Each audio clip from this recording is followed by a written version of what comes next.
La Dynamique pour la majorité du peuple, DMP, réclame une prorogation de 10 jours dans le cadre des opérations de recensement électoral en cours au Togo, un processus entamé en amont aux élections régionales et législatives prévues cette année. À la date du 3 mai 2023, la DMP, par communiqué, a informé l'opinion des graves manquements observés au cours de l'enrôlement des Togolais. Ainsi, l'organisation estime qu'une prolongation s'impose. Communiqué de presse de la DMP du 3 mai 2023. Impérieuse nécessité de prolonger la durée du recensement électoral dans la zone 1. Grâce à son dispositif de suivi et d'alerte mis en place depuis le 28 avril 2023, la Dynamique pour la majorité du peuple, DMP, continue d'observer et de surveiller le déroulement des opérations du recensement électoral qui est à sa 5e journée. Au des graves manquements qu'elle a observés, elle propose de proroger la durée des opérations de recensement dans la zone 1 de 10 jours.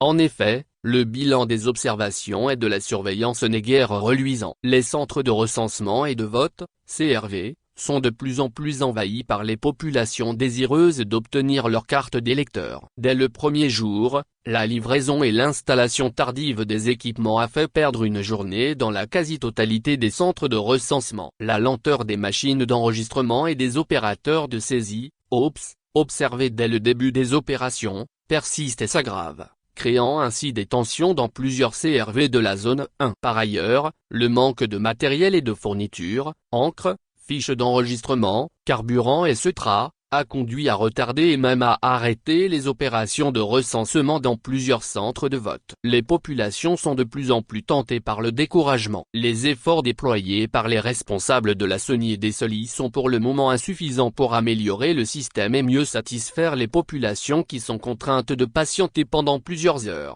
dans de longues files d'attente. Dans de telles conditions, certains représentants de partis politiques membres des commissions des listes et cartes, CLC, organisent des trafics d'influence en favorisant l'enrôlement contre des gratifications, ce qui constitue une injustice vis-à-vis des autres citoyens venus se faire enregistrer et de surcroît une violation du code électoral.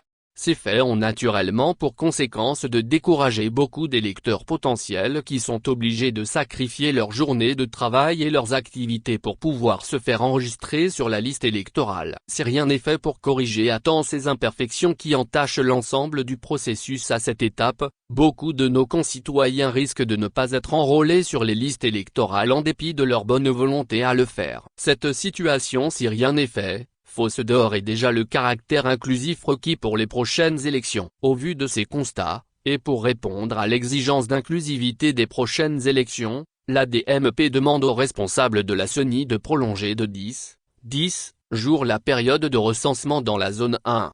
Cette prolongation s'impose d'ailleurs car, d'après les résultats du dernier RGPH, la zone 1 couvrant le Grand Lomé et la région maritime est la plus densément peuplée et représente 44% de la population togolaise. Il est donc anormal que le recensement électoral dans cette zone soit effectué en 8 jours au même titre les autres zones 2 et 3 représentant respectivement 30% et 26% de la population. La DMP exige donc que cette disparité soit corrigée et annoncée aux populations dès maintenant en vue de réduire la tension qui s'observe au niveau des CRV. Enfin, en vue de permettre à toutes les parties prenantes au processus électoral de s'assurer de la fiabilité des résultats du recensement électoral, la DMP demande au gouvernement de publier les résultats de RGPH 5 commune par commune. Elle demande en outre à la CENI de rendre publiques les statistiques provisoires et définitives du présent recensement électoral, commune par commune.